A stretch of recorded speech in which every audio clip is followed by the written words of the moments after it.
How are you all doing? Hopefully well.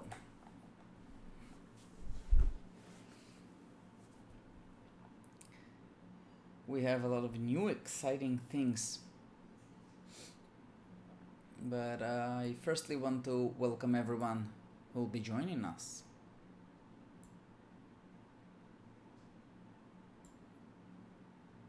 Zvonzi, thank you so much for the follow, my friend. Let me run it down for everyone.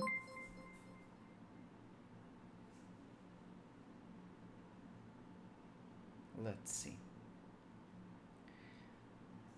Let's start gathering around.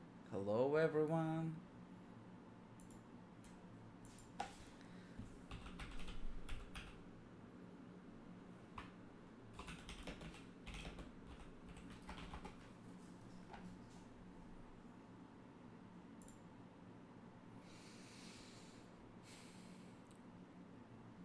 You are welcome to go. Make yourself a nice cup of coffee. I'm trying to add some more things here. Let's see that I'm not missing anything. I just added to the Hattrick Organizer the inner midfielders that will be building and also the wingers. Now it's time to add the defensive forward. How's your evening doing? Where is the beard? You look young now. Hello guys, Vinicio, hello, how are you doing? Omer, welcome to the stream. Yeah, I'm always changing. Today I wanted to look younger, especially for you. Where's the beard? Micro is bad? Do you mean the sound is bad? Tell me, I think it should be okay, but if something is wrong, please do tell me. And we'll try to fix it. Okay.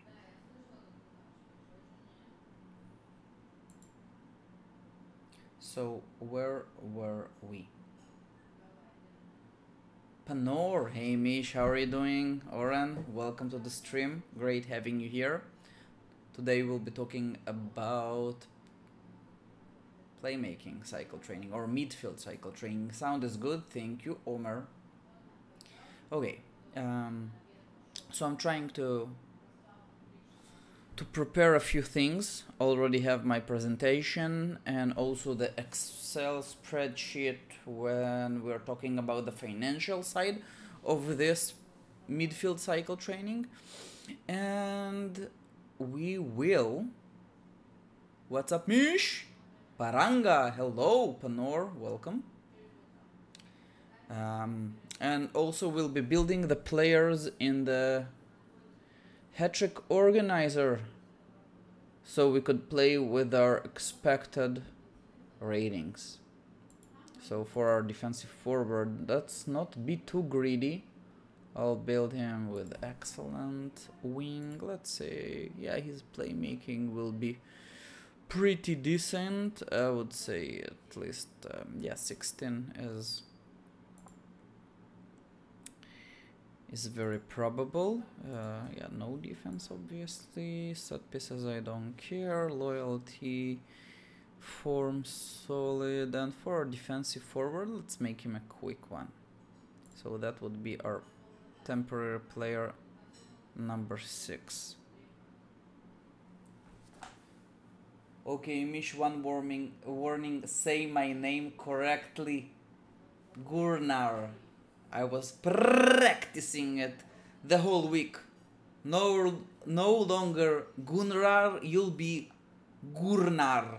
Gurnar. Like Ragnar Lothbrok and Gurnar.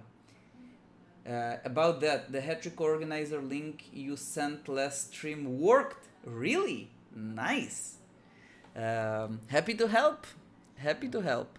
I knew that Hattrick had some issues with it. So I'm very happy that it's working correctly. Well, they had some problems with the CHPP that after the maintenance wasn't really working properly, but now it's okay.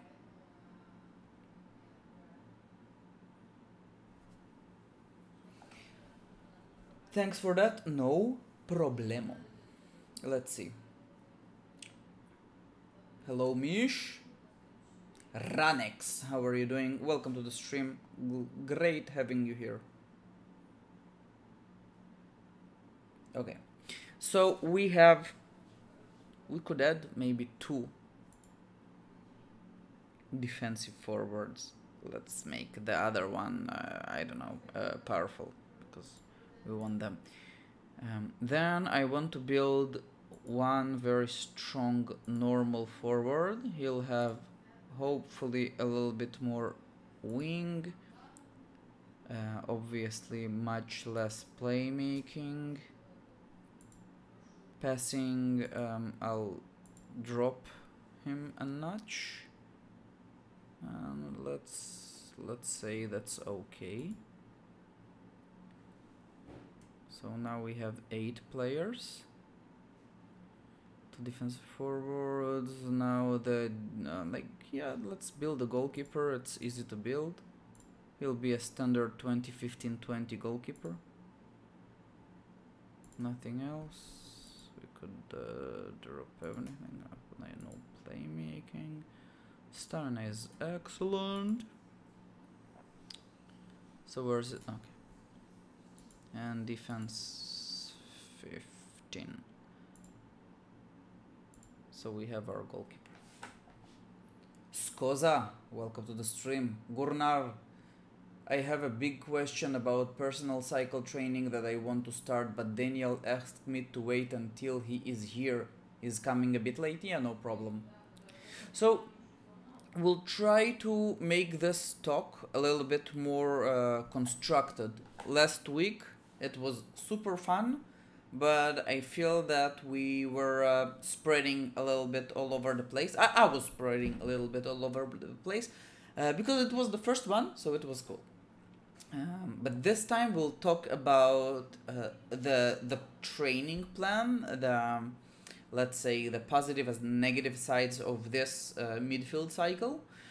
And then we'll be talking about the players that we want there, the financial side, the expected ratings, and if we'll have some time, obviously questions and answers, and if we'll have some time, maybe we could look at one of the managers here or someone else that would like to have his training plan reviewed.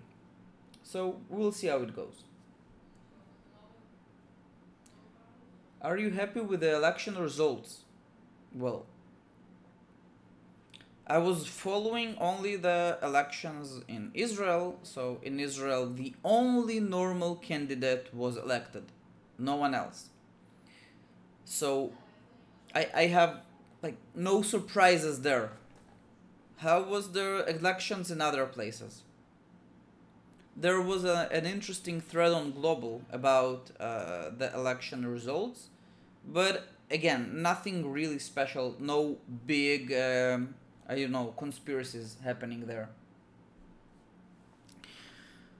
So, the last few players that I wanted to build before we start,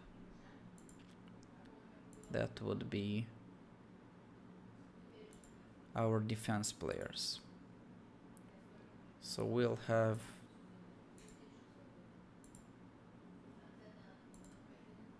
our center defender for the beginning.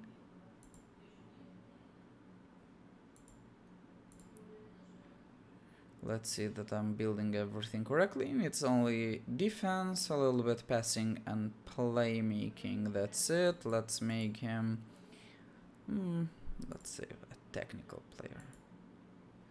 Then we'll build, I'll build another one. Let's make him powerful. A bit less playmaking. And then we'll only build 2 wingbacks and we are good to go. They'll have 17 defense. Passing pretty much the same. Let's make one of them a quick one. The other one will be a head speciality. He'll have slightly more wing. Yeah, I think I'm ready. Ranex, only one candidate, Shumi in Norway as well. Daniel get robbed in South Africa. Yeah. You know what? We could switch. Let me do the professional switch here. Bam. We are here. So we said Daniel was robbed, right? Yeah, I saw that. Let's see. Oh, I'm running this in Hebrew. Wait a second. Wait a second. I'll switch to English.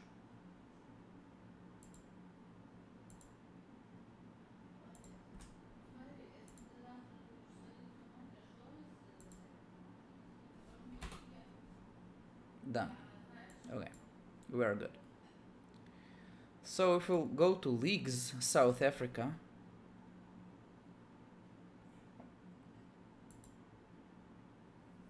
Their elections. Daniel finished second place with 4 points. 4 votes. When the first place had 7 votes. Well, he's not a new manager. He's playing from 2013. Has he ever been a coach somewhere? Let's see. Elected as under 20 coach in 2005. Then in 2006, elected as a national coach in 2006. And then he's back in the game. He retired somewhere around 2007-8, I guess. And then he's received the team in 2012 and then 13. And Daniel nominated him as assistant national coach. So he was an assistant. And now he overthrew Daniel. Let's see what was Daniel's election speech.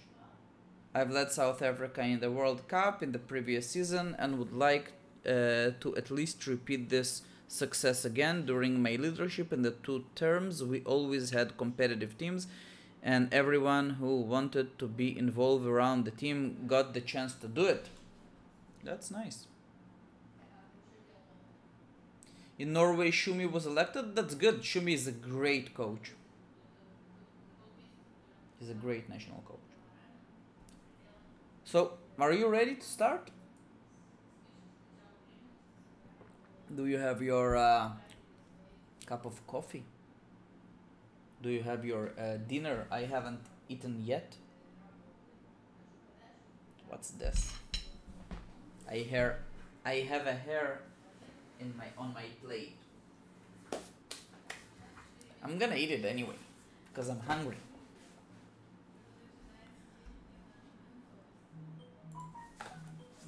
Should we eat like on the big screen?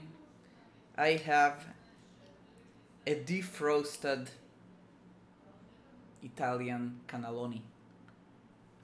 Let's go.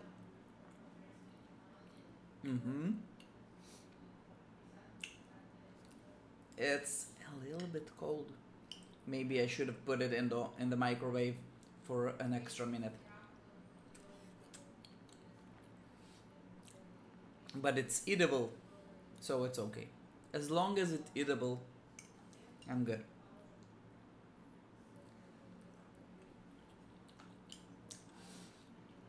So the playmaking cycle. Bon appetit. Thank you so much, Vinicio. Appreciate it. It looks like a pizza. Well, both are Italian. Have some dough. I love pizza as well. Maybe I'll order some pizza during the weekend. We will see. Oh man, looks good. Thank you so much, Paranga. Yeah, Italian food is amazing. Should go to Italy when we'll be allowed to fly. Generally, I love food, so it's yeah. I've been to Japan, amazing food. USA, well, in USA you have everything. Um, yeah.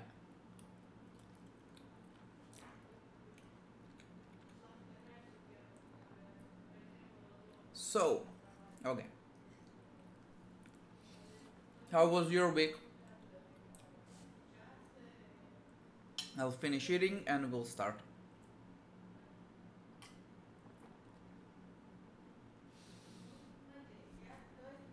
So we had one league match and two cup matches. Hopefully you won all of them, or at least what was important to you. I'm also working on the last season's power ranking. I could tell you that the head stats record was broken last season, and we didn't hit 700 head stats yet, but we are getting close. Had lunch 2 hours ago and I'm already hungry again. Well, it's always so difficult when you see someone eat, you immediately get hungry as well. I totally understand you.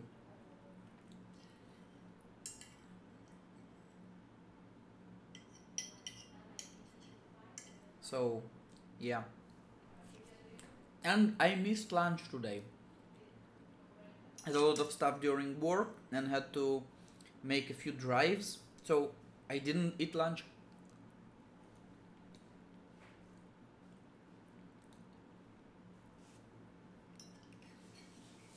But we'll see. If you have some questions about the cycle training, start preparing those as well. We'll be tackling them later on. When will you break the record? I could have broken the record on the same day that it was broken last season, but it was more important for me to preserve team spirit. And I actually was talking to Daniel because I wasn't sure I'll be able to break the 700 barrier. I was getting very close. It's a matter of team form and everything else. So I'm not completely sure if I'll be able to break it this season. I will tell you that the build that I'm planning for Sherlock should break this, and we'll look at this maybe next week. What's the record? So I'll give you a sneak peek. The previous record was 676 head stats, and this year's record is 679 head stats. So it was broken by 3 head stats points by a very strong team. Okay, I'm ready to go. I'm ready to go. Let me just give you a quick look at the record holder. I have my bookmarks here. So matches. Previous one was this team, the previous Dundee de Tasmania, 676. And now the record is from Team Vareg. He did it on 20th of June. 679. That's a lot. Yep. On the same day, when he got 679, I scored 617, but I used man marking, which killed like 30 head stats points, and I didn't mods. So, and I didn't optimize like everything to maximize head stats like he did in this game. But again, I wasn't breaking 700 that day, so it doesn't matter. Let's talk about...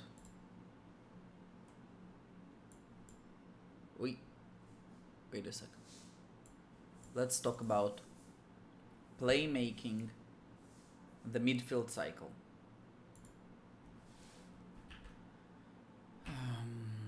So yeah, the cycle, we know what cycle training is, we already talked about this.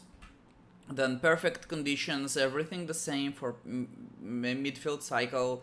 If you can use an excellent coach, use an excellent coach. Always use 2 level 5 coach assistants, always use a level 5 medic. Training intensity will always be 100%, and stamina should be the minimum 10% as long as possible. So perfect conditions. About the perfect future team, yeah, we already spoken about this. That was the basic wing cycle, and today we are speaking about the basic midfield cycle. So what's the difference in the midfield cycle compared to the wing cycle? So in the wing cycle, we are basically starting our build with 4 17-year-old players that will be our wingers and inner midfielders towards the wing. But the problem is, although inner midfielder towards the wing is a very good position that gives us very strong side attacks, it does hurt your midfield ratings, because not always you want to use an inner midfielder towards the wing, because sometimes it's an overkill for your side attacks. But if you're overkilling your side attacks and you don't want to use them, you'll play this inner midfielder towards the wing as a normal midfielder, but then you're just neglecting all his wing skill, which you invested 3 or 4 seasons in. So you're just throwing 3 seasons of training. And if you are using him as an inner midfielder towards the wing, you get less contribution of his playmaking. And he is an inner midfielder. So sometimes against other perfectly built teams, you'll be lacking some midfield possession, which will hurt you. So here comes the midfield cycle. The midfield cycle will allow you to build inner midfielders. Hello. Wait a second. Don't move. Don't move.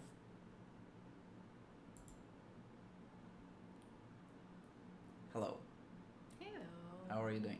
Do you want to join us for a bit? A little bit. Okay. Do you want to put your chair and sit beside me? Everyone, you are welcome to say hello to Lena. What's your record? My record currently 617. Hello, Lena, says Vinicio. Hey. I mean, hey. Yeah. It's difficult because you're looking at yourself. Yeah. On the broadcast. It's very confusing. Yeah, that's why I usually try not to watch myself during streams. Then I could focus on looking at the camera. But you need to read the responses. Yeah, we could do something like this. Whoa, Easier, yeah. Hey, Lena says Paranga as well. Hey. Okay, so we want to build inner midfielders. Oh, I forgot the monitor thingy. Inner midfielders, they are the best contributors to your midfield ratings. And midfield is king in Hattrick. It's very important. So if you win midfield in a lot of the matches, it will give you the advantage.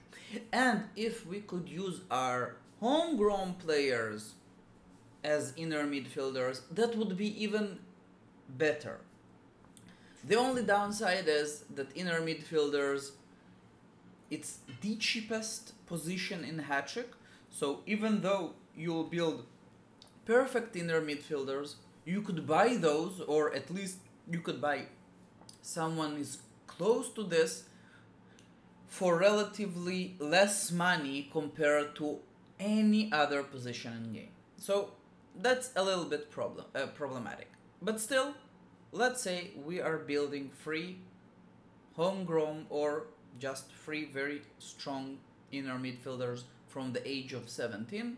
How we want to build them? We want to give them defense until like 12, 13, probably 12, sometimes 11. Defense is okay as well.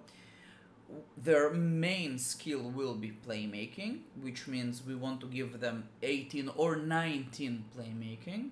And yeah, you could reach 19 playmaking. A lot of the national teams will be using 19 playmaking inner midfielders. Their passing will be about 13 or 14. You could give them a bit more passing until 15 to make them even more offensive inner midfielders, because then you'll be able to produce more attack ratings and lean towards the Norwegian formations, let's say. And you'll give them 1 season of scoring, because it's still quite important for inner midfielders and it does give some contribution to center attack.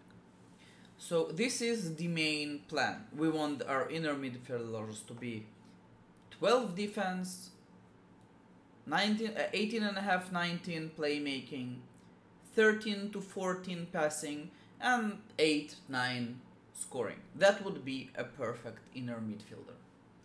Hey Mishlena! Hey David! What's the hardest player to find on the market? Winger? Probably yes. Probably a winger would be very difficult to find.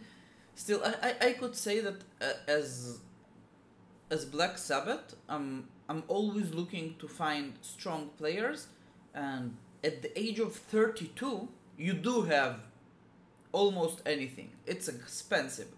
But if you are looking for players at the age of 28, you'll probably find a lot of inner midfielders, but almost no wingers, or they'll be almost as expensive as goalkeepers. Goalkeepers you'll find at any age. Forwards, maybe forwards, wingers and wingbacks. Those would be very difficult to find. So our plan is to give 2 seasons of defense. Why we want to give defense at the beginning? Because if we'll build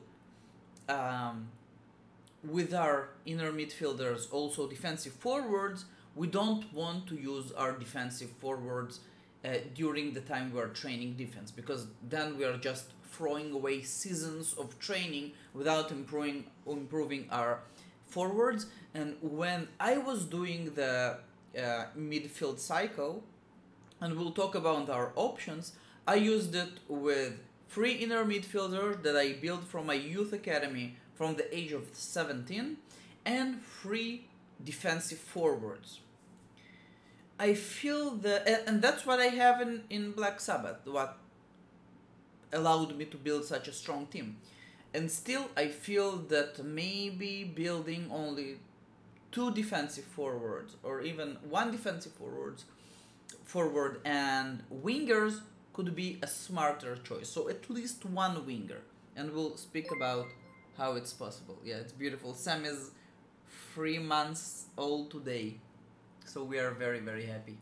This is the Sam cycle. No, this is not the Sam cycle. The Sam cycle is the complex cycle, and we'll see if I'll have time. We'll talk about this next week.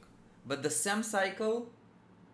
There is a cycle you called Sam cycle? No, it's called complex cycle, but it could be a Sam cycle because my best player from the youth academy, his nickname is Sam. Yes, I remember. So yeah.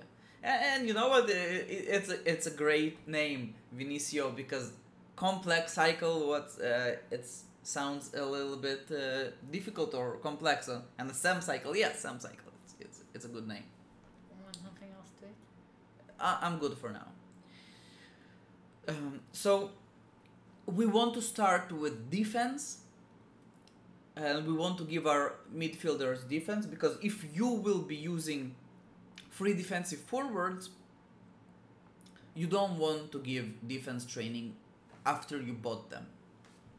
So we are starting with 2 seasons of defense, then we are moving to 4 seasons of playmaking. Again, it could be only 3 seasons of playmaking, and then we'll give more playmaking later on, but 4 seasons of playmaking will get our players to around 15, 16 playmaking, and at this point you could already start to be competitive. Obviously, if you are playing in the lowest league, in the lowest division of your country, even after let's say 2 seasons of playmaking, you'll be able to promote. But after your players are 15, 16 playmaking with some defense, you are strong enough to compete maybe until 3rd division even. So you'll be able to promote from the 3rd division. So this cycle is much more competitive from the start. If I'll just go a little bit back in the wing cycle, after 6 seasons your players are 23-year-olds and you have very strong wing attack, but your core trainees, they have practically no playmaking. So it's more difficult to be competitive, unless you're using old players, and still old players with no stamina. It's more difficult. Here, after 4 or 6 seasons, you are super competitive. You have strong midfield. Then we'll give them 1 season of scoring, 2 seasons of passing, could be 3 seasons of passing, 2.5 seasons of passing. Depends on how much passing you want to give your players, and if you are using more defensive forwards or more wingers. And then we are back to playmaking for a long cycle of playmaking, because we want to give them so much playmaking that you'll take possession in almost any game. You are starting from 3 core trainees, preferably from your youth academy, or at least 1 or 2 should be from your youth academy at the age of 17. Their skills, well, let's say the relevant skill, RS, should be around 20, the more the better, from defense, playmaking, passing, and scoring. Those are the 4 skills that you want the sum of them to be 20 or more. 18 for a homegrown player, still like viable, but if you have better, it's better. Then somewhere around here, after 4 seasons, you could buy your half-baked players, and they will be 21-year-olds, 22-year-old, and if they are wingers, they'll come with wing skill. If they are forwards, they'll be with scoring and some passing. Then before passing, before the passing cycle, you'll buy your roundup players, which will be after about 7-8 seasons into the cycle. So this is how it looks like. You're starting your training with 3 players that will be trained for 2 seasons in defense. This means that you are using 3 slots for training and you have 7 slots for profit. And we'll be talking about this in the Excel sheet when we'll be looking at how much money you need for this cycle and how much money you're able to produce. During this period, the 4 seasons of playmaking, after 2 seasons you are buying 3 players. And if they are defensive forwards, just imagine, you're buying defensive forwards, they have about 15 or 16 scoring, maybe they have some passing, but during your league matches, you'll be able to play with your free inner midfielders as inner midfielders in their expected and best position, and you could play with free forwards. This will give you already 6 players playing in their designated positions, which means that you are competitive. And during the friendly matches or during the cup matches, the forwards will be trained in the 100% training positions. You're using the 50% slots for profit. During the scoring season, again, a whole season when your inner midfielders are playing as inners, your forwards playing as forwards, and during the cup matches they are swapping, or during the friendly matches you are just training your inner midfielders as forwards. Passing, again, 2 whole seasons when everyone is playing in their designated positions. So you could see after 2 seasons players are starting to play at their positions. When you're training wingers, in the first 4 seasons they are playing in their wing position, and then you're training them in defense, in playmaking. They're not playing as their expected position, which means it's more difficult to be competitive. In this cycle, in this playmaking cycle, it's much more natural to be competitive. Scotty90, hey Mish, if you have a spare 5 minutes this week, can you please look at the mail I've sent you in Hattrick? I haven't opened the 2 mails that you sent me on purpose, so I could have a good review of this. And Scotty, do you mean you are Nick Guitar, right? I'm not mistaken. You're still here, don't worry. I got those HTMLs 3 days ago, and during the week I had less time, but hopefully during the weekend I'll tackle this. And then somewhere around here you're buying your roundup players, then you are good to go. So basically this is it, and the only thing that you need to think about is the only decision that you need to do is during the first phase of playmaking, which half-baked players you buy. You need to buy 3 half-baked players. You have 3 inner midfielders, so it's either 3 defensive forwards, which I did in Black Sabbath, and I slightly regret this, or 2 wingers and 1 defensive forward, or 1 winger and 2 defensive forwards. I guess in hindsight it would be maybe better to build 2 wingers, but it will be very difficult for you to find those wingers, because if you need a winger at the age of 21 and you want him to already be with 18 wing, and you already train defense, which means you want him to be with some kind of defense, maybe 8 defense. I am not saying like give me 10 defense, look, 8, 7, 8.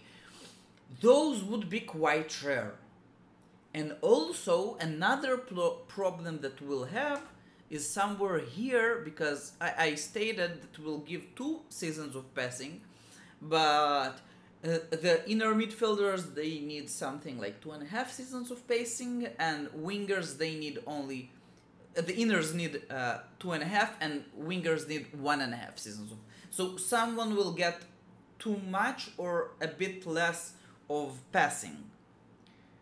And next week we'll be speaking about the complex cycle. The complex cycle gives the solution for all this by being complicated.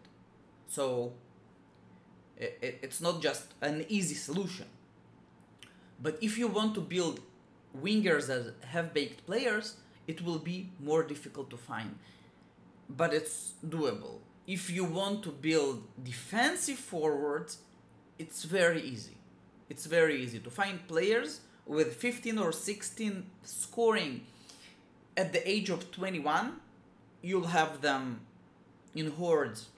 And if you want to buy them with a little bit of wing, maybe it will be more difficult. But without wing, very easy. Saludos for you. Hey to all! How are you doing? Captain Moore, hey Mish. Could you be competitive enough if the forwards won't have wing skill eventually? Yes. Yes. My team Black Sabbath. I could tell you right now. The free inner midfielders that I bought at this period of time, those are my players, by the way. Those images are my players. Those are my free musketeers that I still have until today. This is Athos. This is Porthos, and this is Aramis.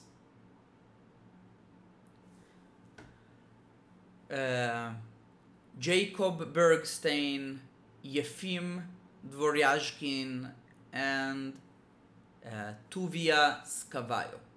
And those players are the defensive forwards that I bought. Yeah, so this is Arya, and this is Zvulun. And this player was a technical defensive forward that I had. Those two were are quick players, but this one was technical defensive forward. I bought him before they introduced the man marking, and after they introduced the man marking, I understood that I shouldn't keep him because he'll be marked all the time, and using free defensive forwards is too much. So I sold him at one point. That's why he's not in the uniform of my team. And I bought a normal forward, but his name was Nir Nadav Nir, and he was an amazing player. His player ability was 2515 ability. He had 16 playmaking, 17 passing, and 15 scoring. I think I posted him on my Twitter, so let me see if I could find him quickly. Wait a second. I should have him somewhere.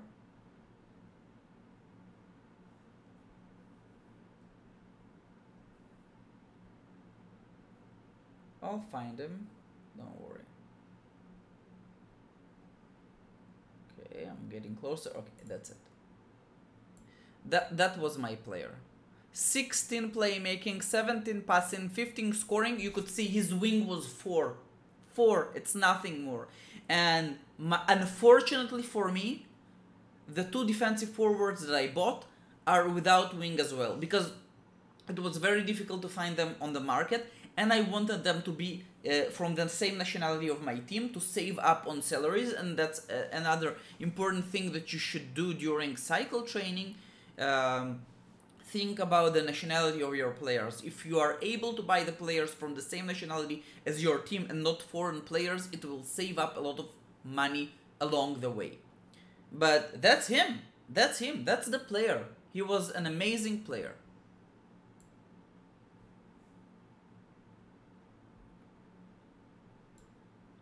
Now, moving forward. So yeah, you could be very competitive. It will be much more easier to produce high attack levels from the center, and if your inner midfielders have enough passing and scoring, and you have good players as well, you are able to produce a lot of center attack. And when I'm saying a lot of center attack, when I'm playing against long shot teams, when I want to focus my attacks, I will get 26 attack rating, or sometimes maybe 24, but still 24, 25, 26 center attack is enough to break most long shot defenses or counterattacks, or at least get close.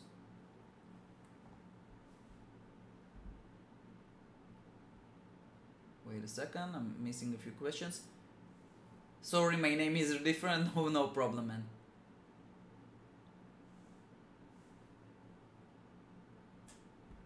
Oh, Nick Guitar, thank you so much. Just missed the donation, but let me round it up again for everyone to see, because this is really, really amazing. Thank you so much. Hey, Uncle Mish, thanks again for the awesome content. If you have a spare 5 minutes this week, you could answer my HTML. I will. And I have some questions and can't start using the cycle. You know what? If I'll have a few minutes at the end of the stream, and if you'd like me to check your mail, we could talk about this, because actually I asked people on the chat and also in the Hattrick Global if someone wants to come, and I'll review their plan at the end of the stream. So if you'll have some time, you're welcome to be that person. And thank you so much for the donation, the 582. Cool, very, very cool. I appreciate it. Hey Mish, like, can you be competitive when you don't have wing? Yeah, I said yes. Is 17 wing okay for those half-baked players? Yeah, that's good. 18 is better, 17 is good enough. For most, let's say, Premier Division teams, if you have 17 wing on your wingers, those are amazing. And with Black Sabbath, I bought one winger that just dropped from 18 wing, and the other one, he was 16 and a half. So the average wing of my wingers is about 17. I would wish my wingers to be 18. That would be optimal, and I'm striving towards optimal. Obviously, they are too expensive on transfer market. Settle for less.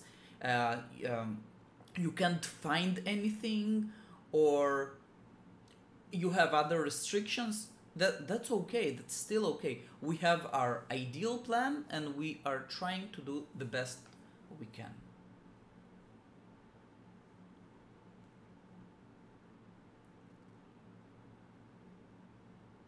Pivo 895. I can't really decide whether I want to do PM cycle or the complex cycle. Sometimes people are thinking that maybe the PM cycle is better than the wing cycle, or the complex cycle is better than the others.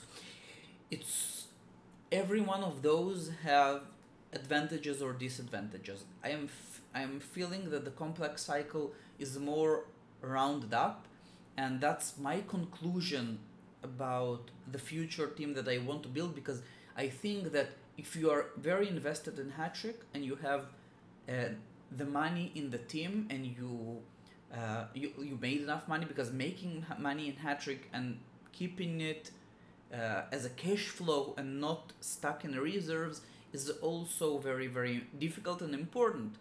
And in the wing cycle is the cheapest. You are able to build a strong team, and you don't have to invest lots of money, or at least less than the complex cycle. So the complex cycle will give some solutions for the problems that we could encounter in this midfield cycle. And one problem is the fact that some of the players are not getting ideal training. Let's say if your midfielders, they will get ideal training, so either your defensive forwards will have slightly less passing that you'd like, or they'll have too much playmaking. I feel that my defensive forwards, they have too much playmaking and too less scoring, and I would like it to be the opposite. Or my wingers, I would love them to get a bit more defense and a bit less passing, because they are getting the defense and passing similar to my midfielders. So the complex cycle could answer this.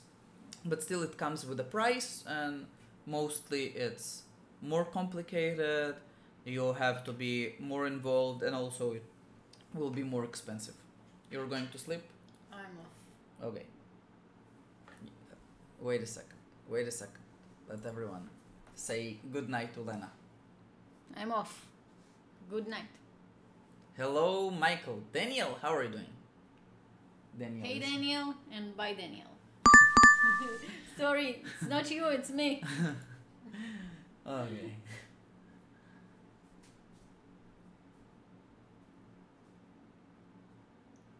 It's hard to find 21-year-old wingers on the market. Paranga, I definitely agree. And Panori is saying if you use the 7-player training, the 7-player rotation, you can build 2 wingers and 2 defensive forwards. Yes, you can. Yes, you can. But again, Panor is saying, wait a second. Here, I have the trainee rotation. The trainee rotation is basically an idea when you are adding another player to your training plan. You have your 3 inner midfielders, you have your 3 half-baked players, and let's say you want one of them to be winger, 2 defensive forwards, or maybe 2 wingers, 1 defensive forward, and the rotation is saying take both, take 2 wingers and take 2 defensive forwards, but you don't want to waste one of the players on the 50% training slot. So basically what you're doing a 7-week rotation. During this rotation, once every 7 weeks, each player will get a week when he's trained by 50% slot, on a 50% slot, and all the other weeks he's training on a 100% slot. This will allow you to give training with about 82% efficiency compared to 100% efficiency, but for 7 players. And this is good because you are basically building a whole new player and you're investing a little bit of training efficiency. So this is perfect for teams that are on the budget. If you don't have too much money and you prefer to build another player this way, that will give you a more competitive team. Because if you'll build 6 perfect players but you don't have the money to buy more good players, or buy this other 7th player as a roundup player, this is the way. The negative side is a little bit less perfect. And if you'll be competing against another team that did the playmaking cycle and build 6 perfect players and just spend 10 million, 15 million euros to buy the 7th one, this team will be slightly better than you. But teams that are able to build everything completely, perfectly, ideally, are very rare. Most teams will benefit more from this rotation. And Panor, you're definitely right. So that could be good.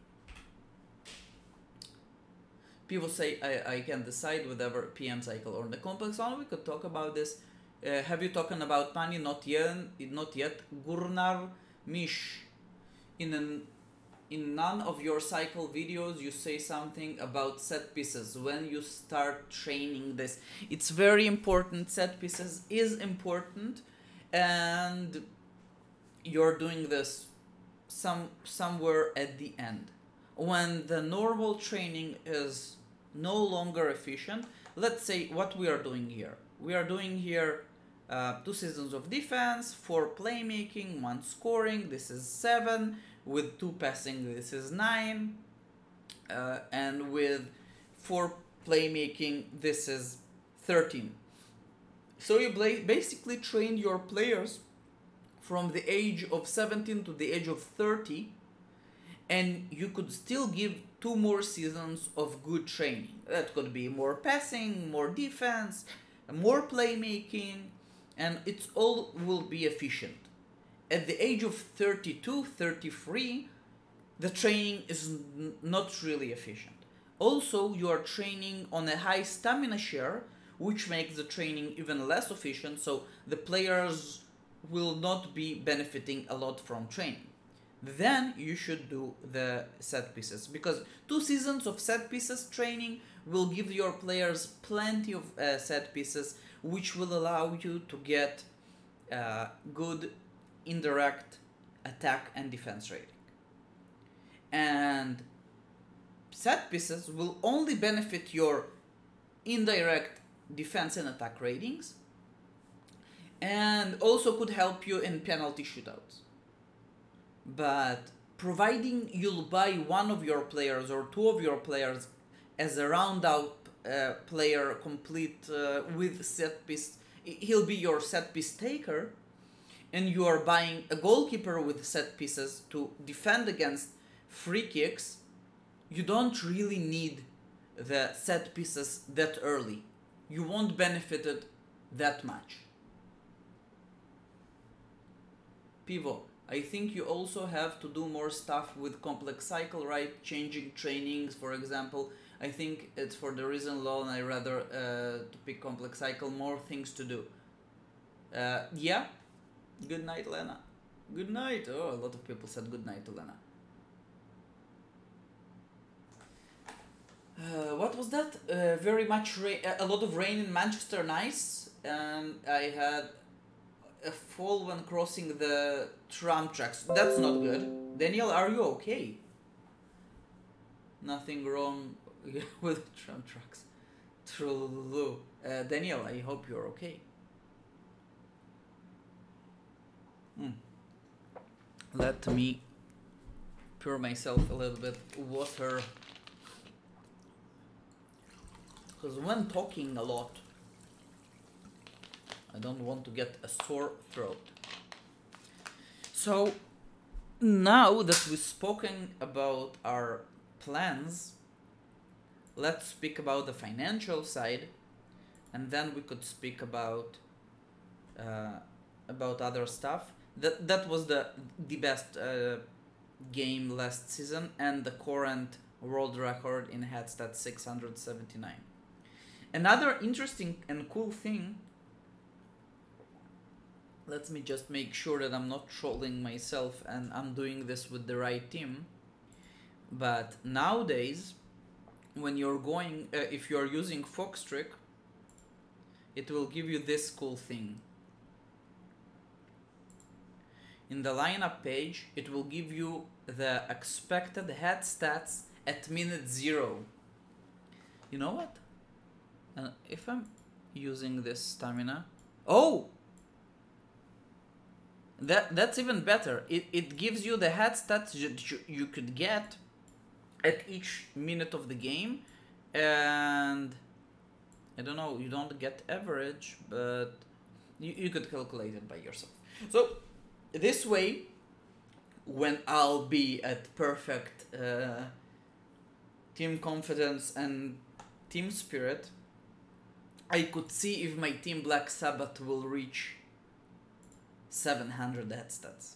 That would be good. That would be good.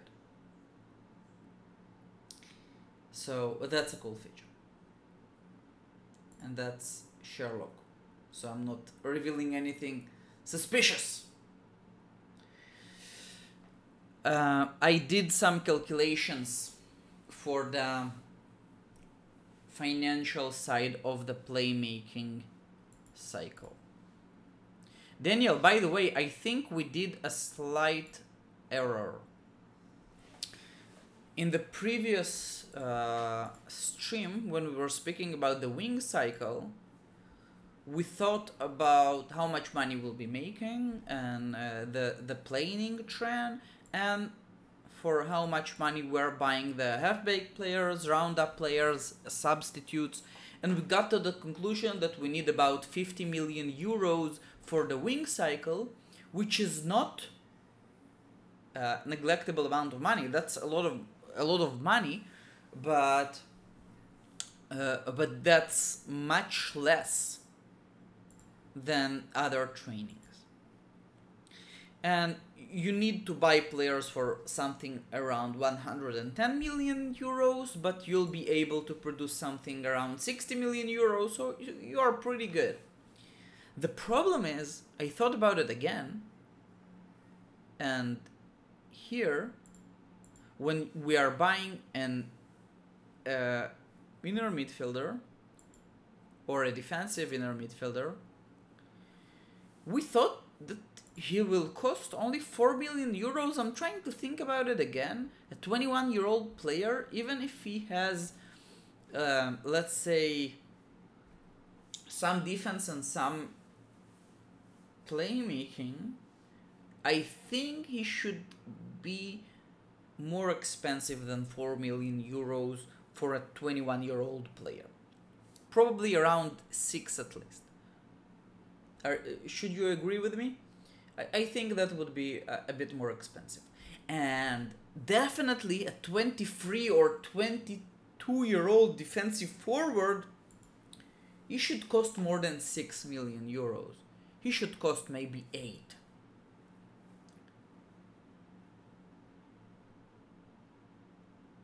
Wait a second.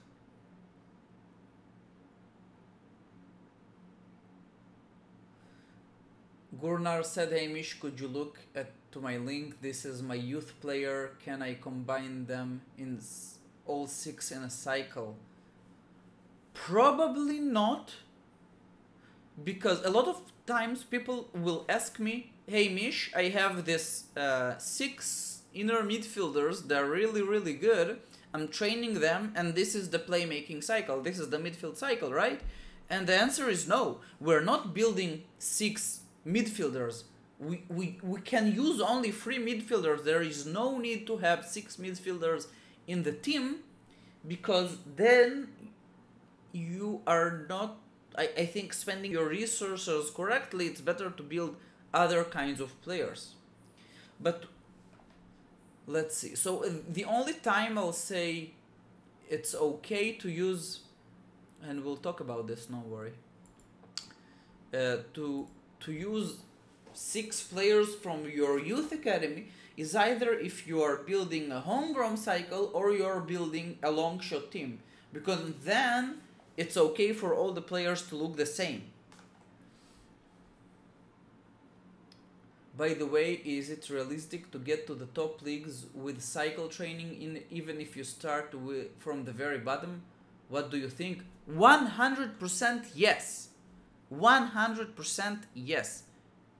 This team, Sherlock, I started playing Hattrick in 2011.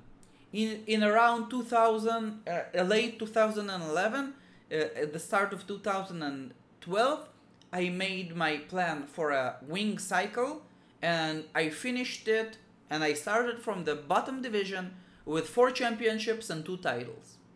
Then in my other team, Black Sabbath, that I just won my championship last season, and I'm getting over 600 hat stats, I started from the bottom division, I did cycle training, that was the PM cycle, and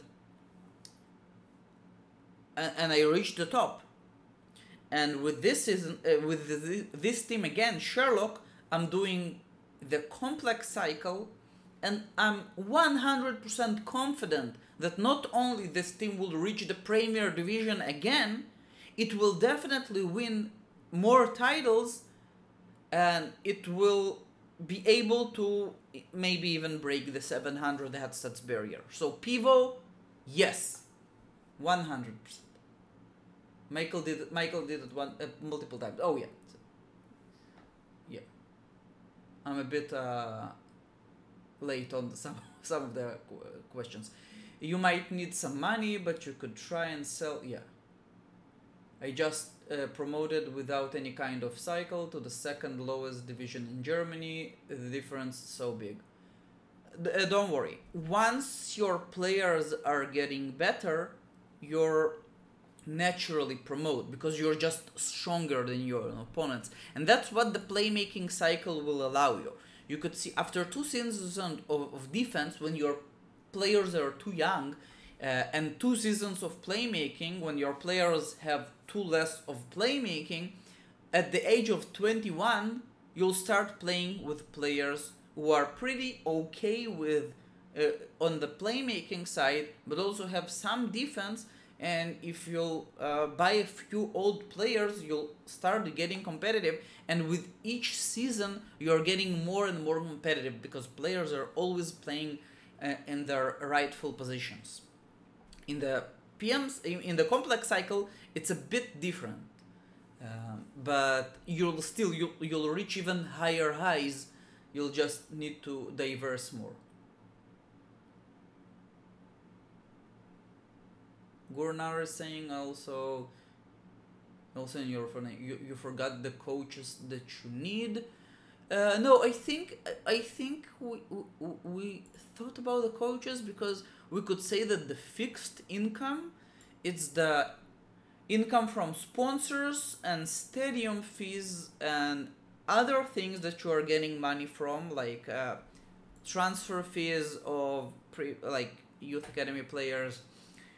So here every few seasons you are buying a coach or changing a coach, and it should be calculated averagely somewhere around here.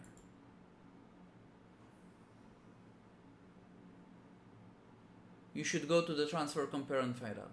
I remember whenever we had 11 or 10 leagues in Germany, you could promote once to be on the top team in the new division as well.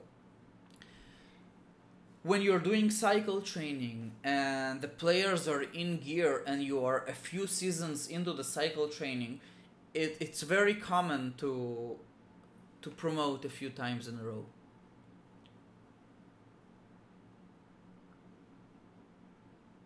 What's the best cycle? It's so different because in most of the cycles I'm always saying, show me your youth academy players and I could tell you which cycle you should choose.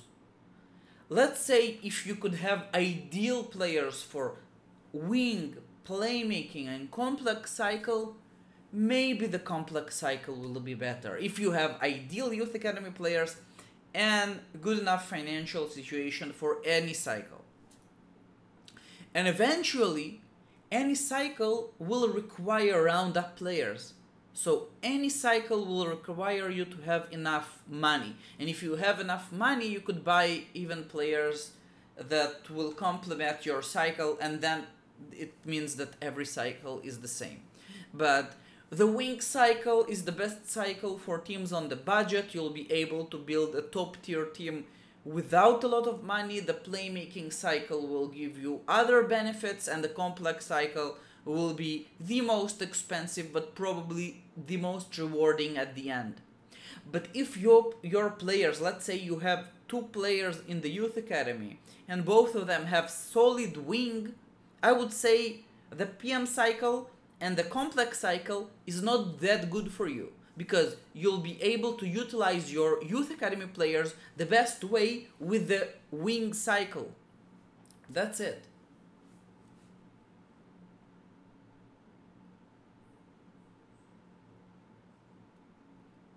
Can you give advice to Gurnar's players, please?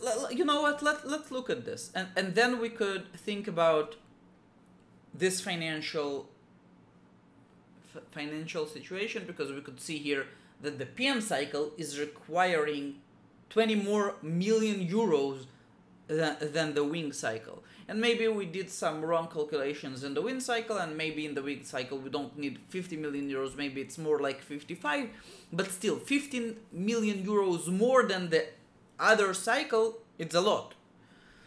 So let's look at the players.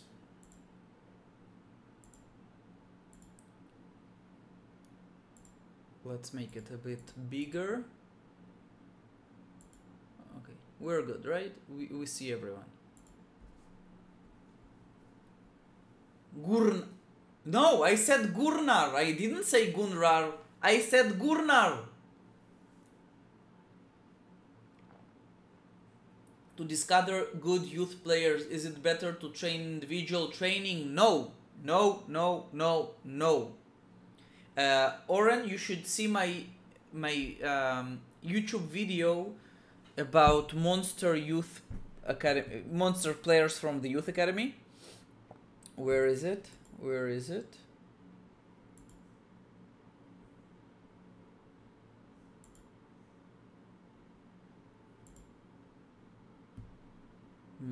It's this one. Team spirit management is what separates great managers from the rest. No, it's not this one. Season, I try to think how could I use this to my advantage. I opened the wrong one. Let me tell you.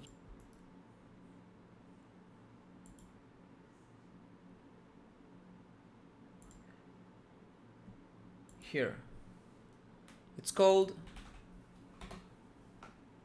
Just think about it. If you have how to get Monster Youth Academy players.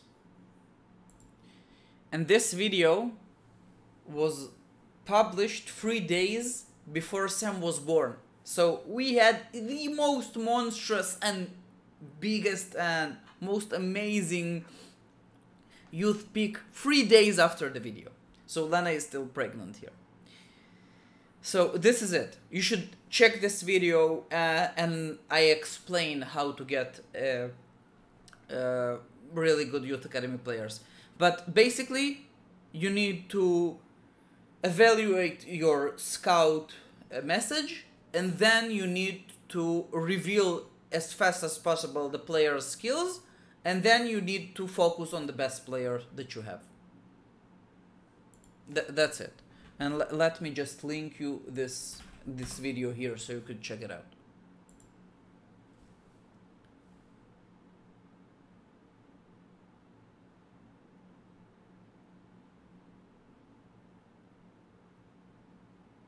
He practiced my name, yeah, Gurnar. I could still get mistakes.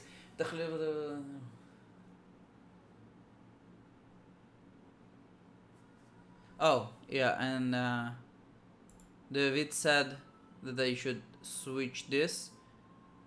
Yeah, we are buying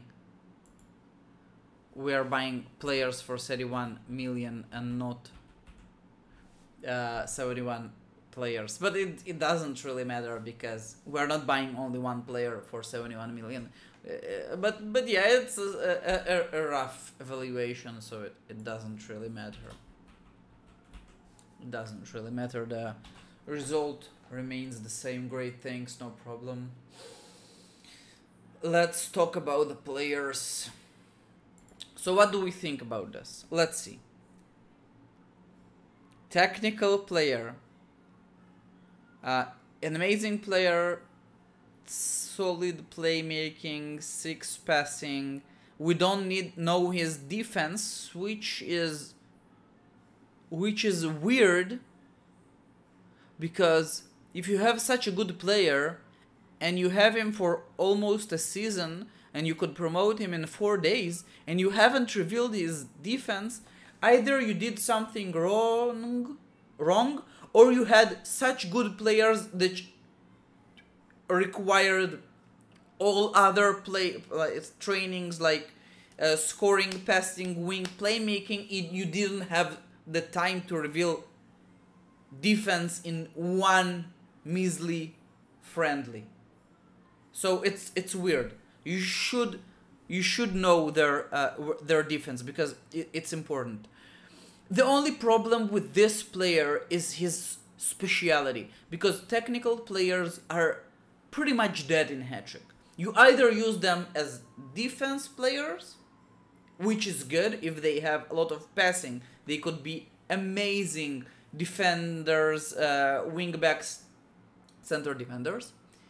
But building a program, a plan, a cycle plan, a training plan, when you build your team for defense is problematic. And it's problematic because it's more difficult to be competitive.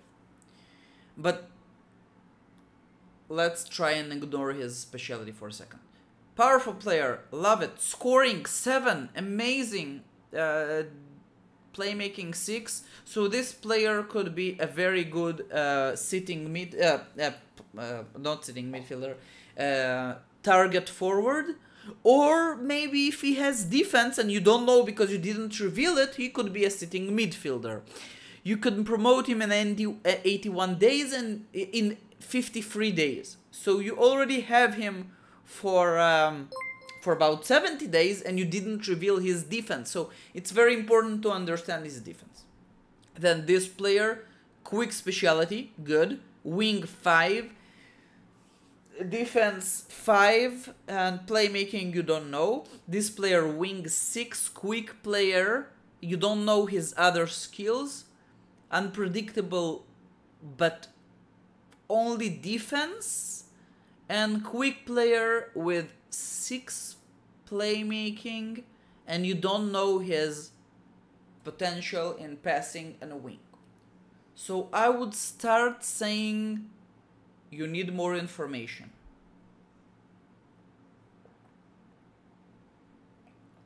Your best player is the one that I would recommend you not to use, because your best player is a technical player, and if he'll be a winger, a midfielder or a forward, he'll have a target on his head and you wouldn't know when someone will try to man mark him, but when someone will try to man mark him, you'll lose a lot. So this puts you in a deficit, in a bad situation, because when someone will try to surprise you, it will hurt a lot. And you can't play him out of position from the fear that he'll be man marked. Salitos, thank you so much for the tier 1 sub. I appreciate it. And Daniel, you banned someone, I guess he was speaking nonsense. So thanks for that. Get to players from Youth Academy and I want to start cycle training with them. But the difference between them is almost 60 days. Is it okay? Yes. 60 days is nothing. Even 1 season is okay. Don't worry. Wanna become famous by followers? Okay, I think I'll ban you as well. I don't want to buy followers. I have all the followers that I want here, right here in chat.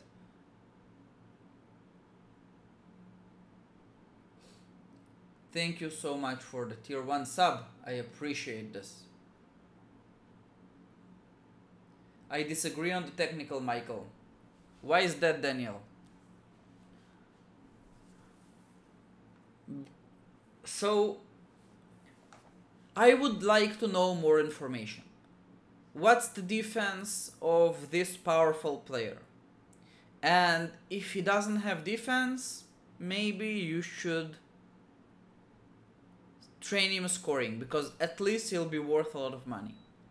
This quick player, 5 wing, and this player, quick player, 6 wing, providing they'll have some nice playmaking and passing on him, and still, for those 2 players, it will be very beneficial for you to reveal their playmaking and passing. And if they have playmaking and passing, they both could be very good trainees for a wing cycle. But they won't be good for PM cycle, because then their wing is going for a waste. So it's either those players as wingers, or this powerful player, if he has some defense maybe, and this unpredictable if he has some passing, because 6 defense and 5 scoring could be a nice inner midfielder. Yeah, this player I still don't know, because you can prepare for man marking. You can play him as a sub or skip when they have man marking, and not every team has. No, it definitely, Daniel, you are right, but I'm saying you're investing 15 seasons in developing a perfect player just to sometimes play him out of position. And playing a player out of position in a full-on competitive game will definitely hurt you, because if the alternative was, I wish he had another speciality and I will always use him to the maximum, you will benefit more. TDFs are still very important, for example, in yes, because in national teams you don't have man marking. So that's why technical TDFs, I always recommend to use them as old players because you don't care, they are very, very cheap and you could have a few of those, but I wouldn't waste a core trainee slot on developing a technical defensive forward.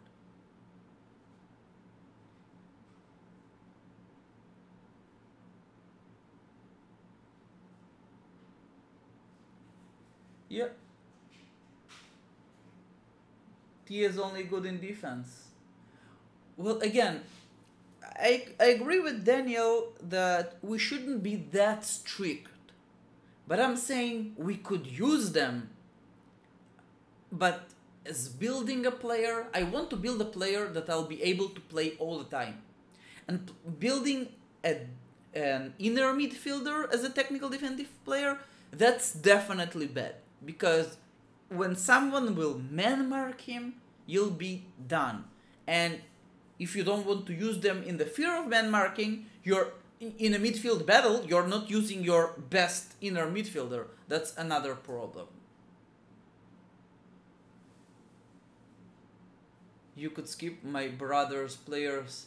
He is taking...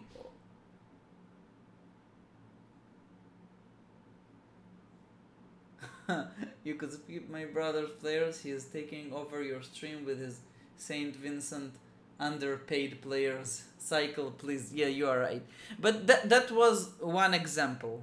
One example. Gurnar Salitos, don't forget, Hattrick is more than a game. It's a community. You are brothers, by the way? Salitos for you and Gurnar? My brother, unfortunately, doesn't play Hattrick.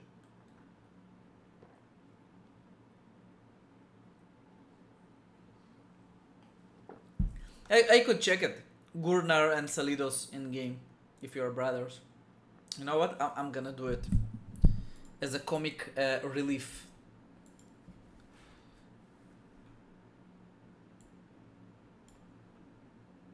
Sadly, yes. We are twins. No way. Really?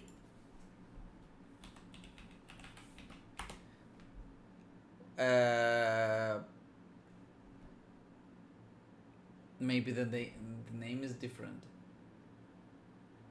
Salitos, that's for sure your name in Hattrick is the same as here. I think. No. Salitos, maybe just Salitos? No. Okay. Okay. I give up for now. But that's one of the best moments of the stream, I think.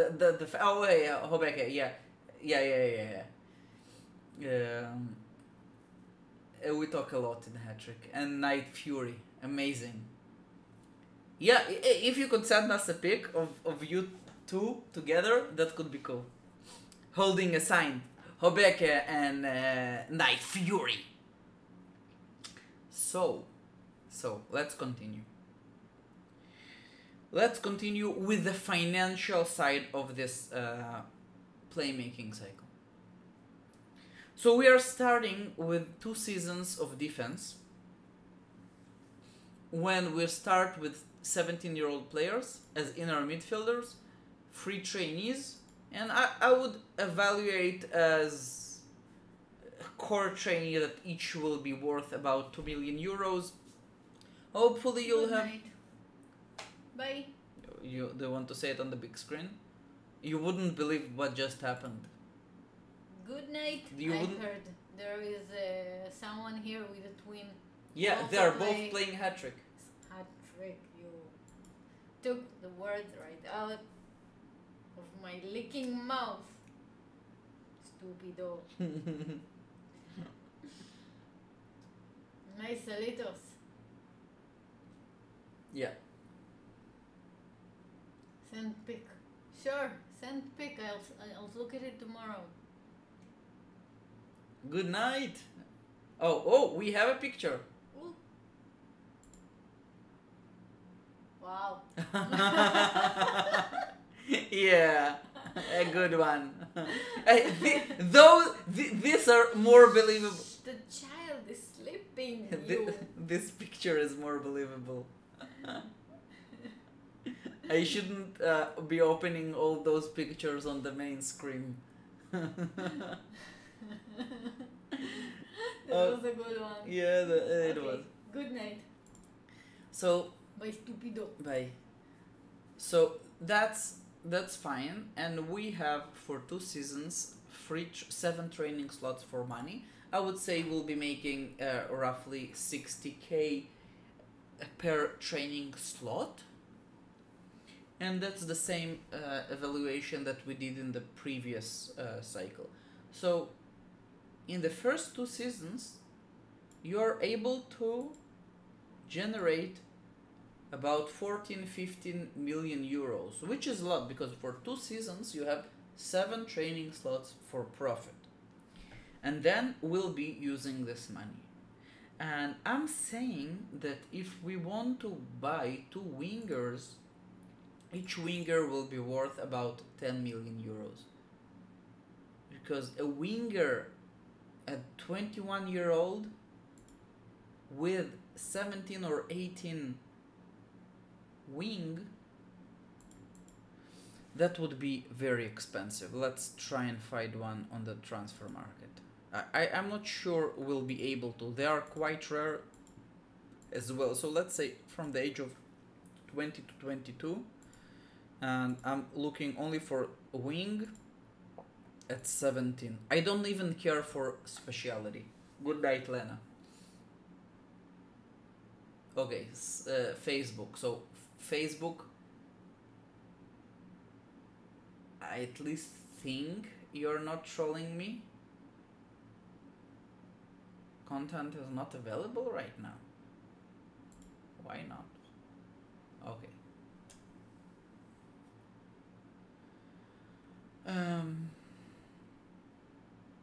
Yeah, transfer market. So we have one. You see, 17 playmaking, 17 wing, technical. So let's neglect or forget the fact that he's technical and 22-year-old, but it's a young 22. They want 10 million euro for him, and someone already placed a bid. If I'll check his, almost by mistake click the quick bid, and I want the transfer compare. So the transfer compare is a bit less. The transfer compare is a bit less than 10 million euros, but still we are somewhere around here. 2000 potential, 1700 potential. Yeah. So we wouldn't want such a player. 1700 potential, again no. 1700, 1850. That's a bit better. 7 million euros. So firstly, we don't have a lot of those players. We have only 6. And the only one that is a good player is worth 10 million euros. So, and I am on the wrong screen. Wait. All this calculation. So, you could see it here.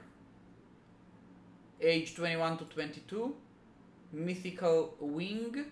And we are getting 6 results when this player, the 2000 potential, is worth 10 million euros.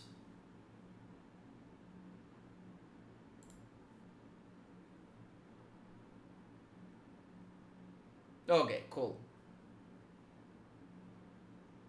Cool. Andy. Now I see it. A little bit more reliable. And great to put names to faces.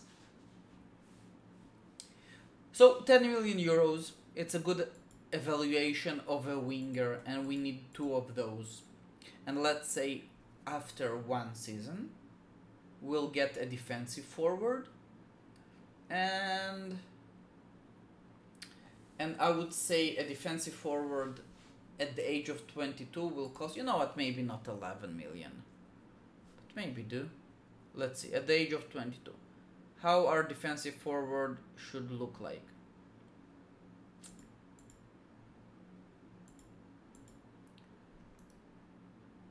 at the age of 22, his scoring should have 15 to 16. I would like him to have some passing. Let's say if I could have him at passing 9, that would be really good, but let's say 8 and more. And yeah, I want wing, but I'm not sure I'll be able to pay for this. So 1900 potential 8 million euros, 1900 potential 6 million euros. You know what? I could probably ask for more. How much players? We have 19 players. 2000 potential, 6.5 million euros, but no speciality. Okay. This is a nice player. No wing though. And 20, yeah, but 7.5. So probably for 10, I could have a really good player.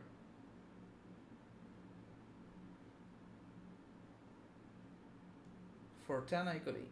That's a player I would like. It's only 1900 potential, but he has scoring, he has passing, and he has some wing. And they want 12 million euros for him. Transfer compare saying 8, 9. Okay. So we could readjust this for 9. For 9, we'll have a good player. We'll have 6 players, and around here, when we are buying the roundup players,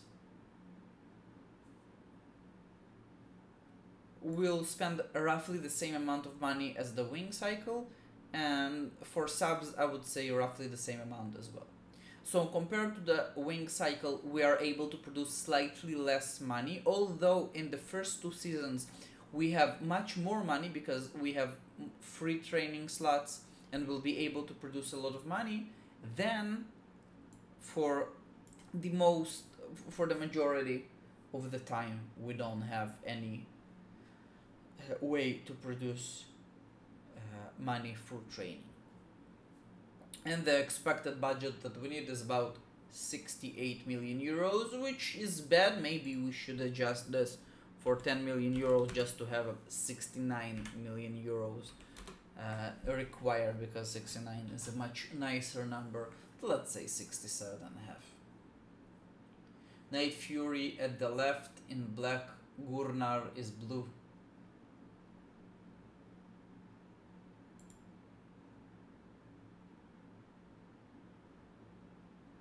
Cool. That's Gurnar. This is Night Fury. Cool. Like the first in the blue looks like an Israeli player. Gurnar, Daniel, did you get the yellow card for the Swalby on the tram trains?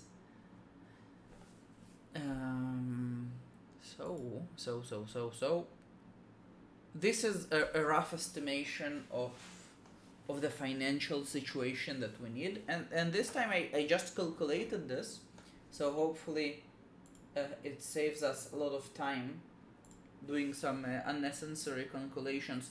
Daniel, do you think it's about right? Would you think we need to adjust something here?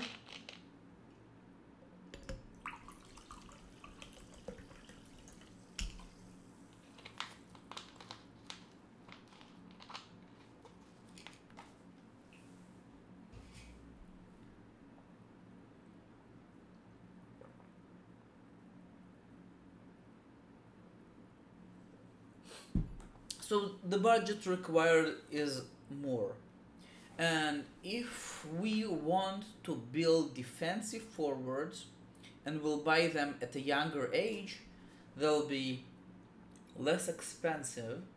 We could probably buy all 3 for 15 million euros, and here we're spending almost 20. Sorry, here we are spending almost 30.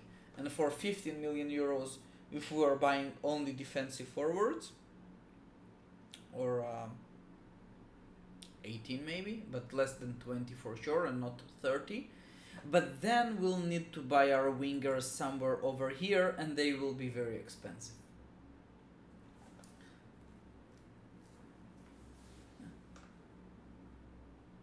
It's the upper end, especially in the roundup players are very big guess.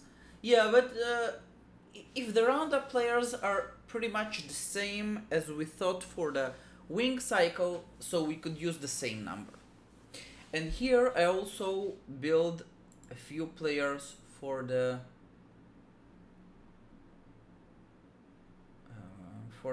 Hattrick Organizer. Let's see, I'll adjust it so we could look at everything. And here a little bit. Okay. So now I already built the players that we need. The only thing I want to build again is players 1, 2 and 3, because I build them as a bot players and I want to see the difference if they will be with a mother club bonus. So let's say that's player 1, that's player 2, and that's player 3. So we'll compare all. Let's see for the lineup. So I don't remember how do I clear my lineup, but there is a way to clear the lineup.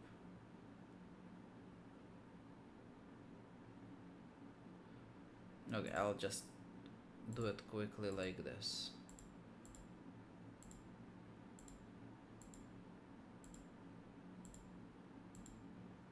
So now we're just playing with the ratings to see what's the expected ratings of this perfect playmaking cycle.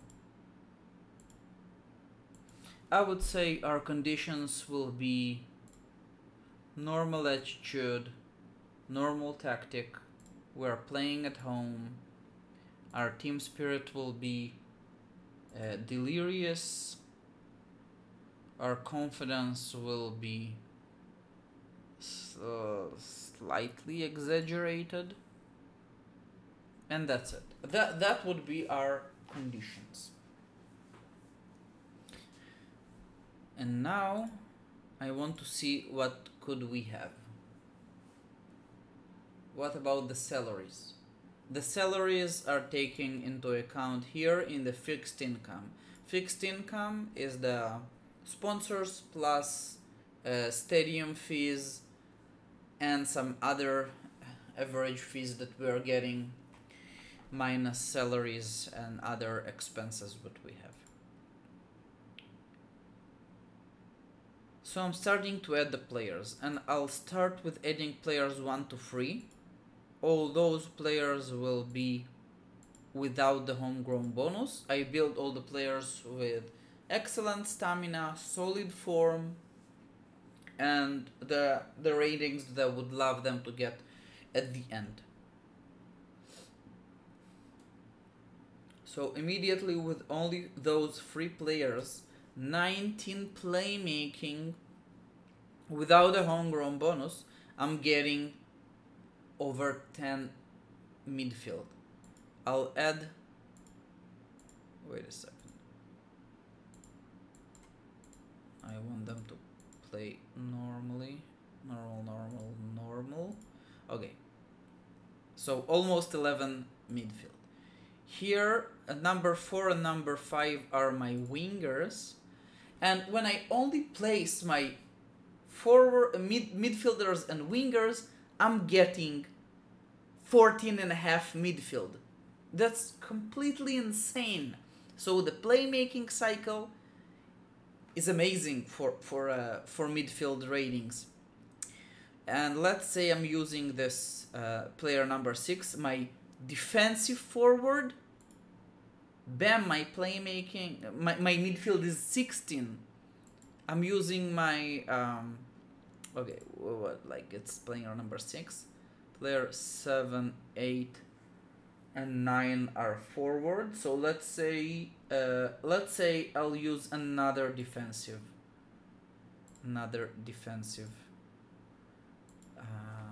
forward, but I'll use him as a normal player.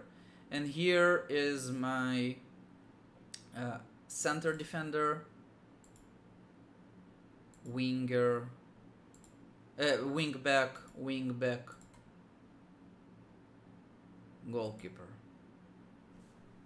That's it. Look at those ratings. I'm not sure you're able to see them correctly, but this is an 18.5 midfield for a normal home match at high team spirit. That's it. 18.5. And I'm using all the players normally. And you could say it, oh Mish, it's not real. Like, you can't really say that you're getting those ratings. And you are. I would even say you are getting more than this. So the defense here is 16, 16, 17. I think this defense is little low. I don't know why I'm getting such low defense, because with my players, and they are slightly worse than those, I'm getting more defense. And here for center attack, 15 and 16 on wing attack, yeah, I'm usually getting a bit more, but still, it's weird. What do you think about the idea to make a video where you explain how to create a cycle for yourself? Yeah, that's a good idea. But we need like examples. We need to show those are the players that you have in your youth academy, or what's the final ratings that you want your team to have. Okay, those are the ratings, so which kind of players you need? Those are the players that you need. How you build them? Let's backtrack and see which cycles you need to create such players. Okay, but we are not done yet. There is an improvement. Let's see, I just want to make sure that everything is set correctly. Okay, so there is an improvement, and the improvement was, let's see those ratings, but with 3 inner midfielders who are homegrown players. So I'll change player 1 for player 14. It's not a lot, but I am getting slightly more. Let's play player 2 for 15 and player 3 for 16. And here, yeah, it's a very small improvement. Wait a second, squad, player 16. So I gave him an experience of world class. It could be better, form solid, stamina, passing 14, defense 11, homegrown bonus, scoring 9, playmaking 19. No, that's right. That's all right. I really thought I'll get even higher ratings, but maybe the Hattrick Organizer is lacking a little bit. But that's still the expected ratings that you could get. Let's change our forward to a normal forward for player number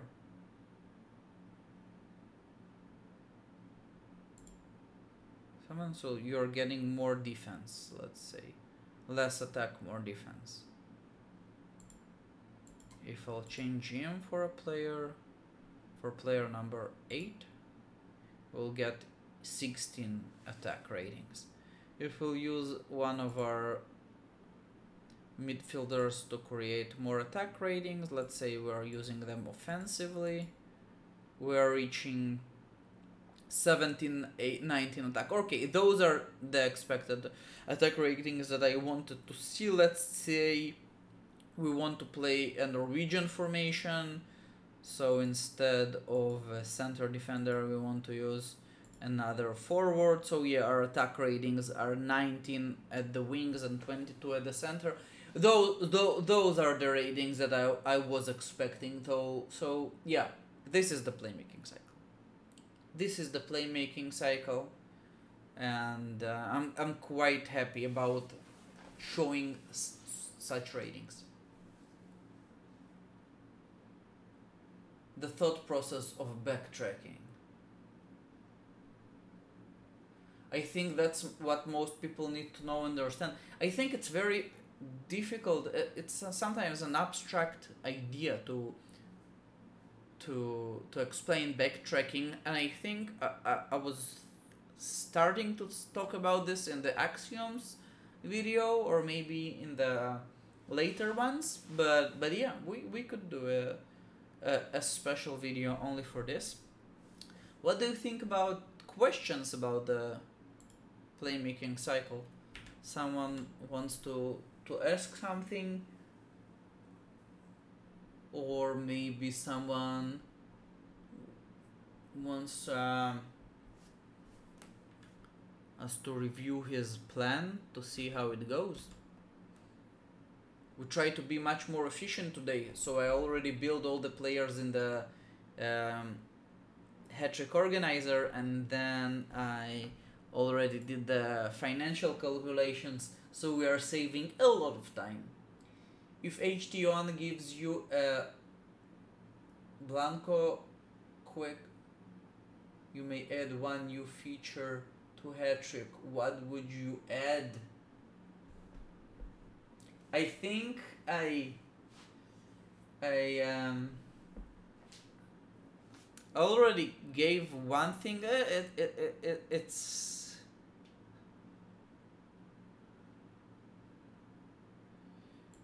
It's difficult to answer, but one idea of mine was adding a randometer that will give you at the end of the season the expected amount of points that you were deserve to get, something like this site, but instead it's like running a 100 replays, but not for any game but for the whole season. It's very probably it will put a lot of work on the servers, so they wouldn't do it. But this, let's say this site gives us something like this. It shows you the expected points that you needed to get. So we are looking at the season and you are saying, okay, which team is lucky? This team, they are getting 0.7 points more than they deserve, or this team, they deserve to get from a particular match 2.3 points, but they only got 1, so they are in a deficit in this game. And so a lot of the times we are upset on the match engine. We are saying we deserved more, but maybe we're not looking at the whole picture, because at the whole picture you deserved more in one particular game and you lost it, and you are thinking you were robbed of 3 points. But in other games, when you were like favored by 80%, let's say you won 10 matches like this, and you're always say, yeah, I was favored in all those matches by a lot, by 80%, so I should win all those matches. But no, you should win only 8 out of 10 matches. So it's like you were given 6 extra points because you won all of those matches. So in the big scheme of things, you were actually lucky in the game, but we'll only remember this one game that we lost. So it will be very interesting to see this randometer that will only give us during this season you were lucky by 4 points, or your cup run was that and that luck, had such and such luck.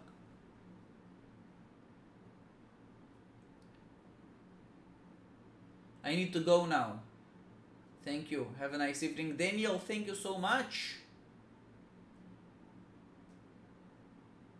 I'd add a planned tactical change.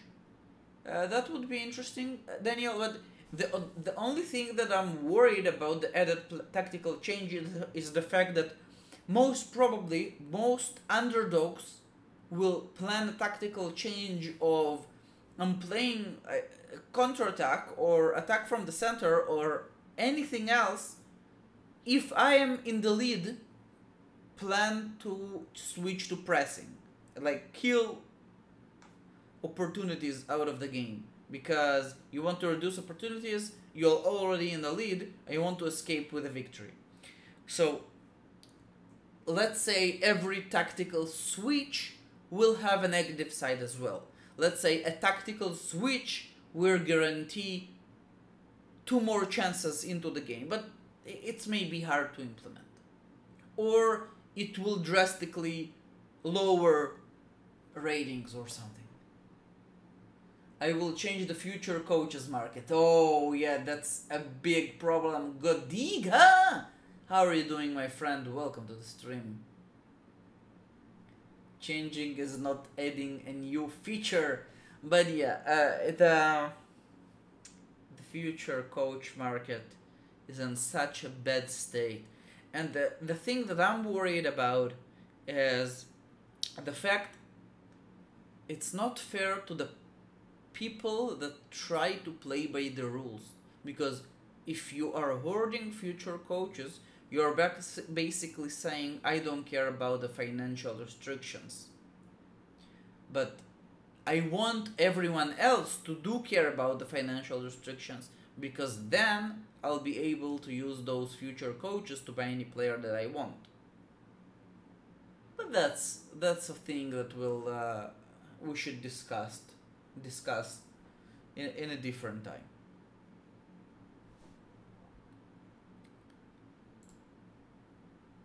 And today, Ben, oh yeah, my mustache.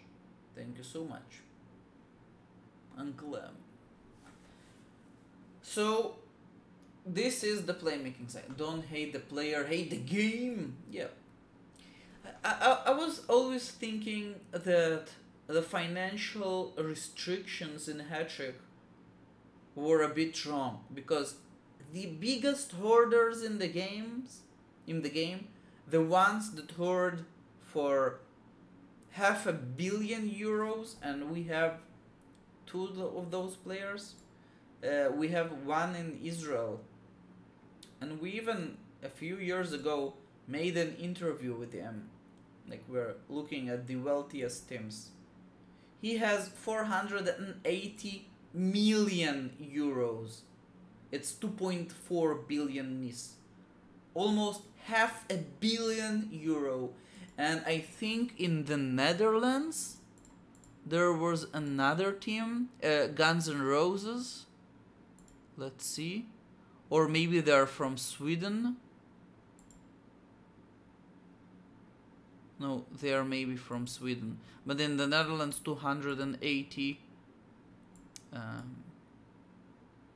Maybe Guns N' Roses still a bit more. Yeah, Guns N' Roses. 480 million euros. So the Israeli team will probably surpass Guns N' Roses pretty soon, because at one point Guns N' Roses had, I think, 300 million euro, and the Israeli team had something like 200, so he's closing the gap very rapidly. Maybe the Guns N' Roses team is not really active, and the other manager wants to be the wealthiest team in Hattrick. But they're doing this for fun. They don't care about using the money competitively.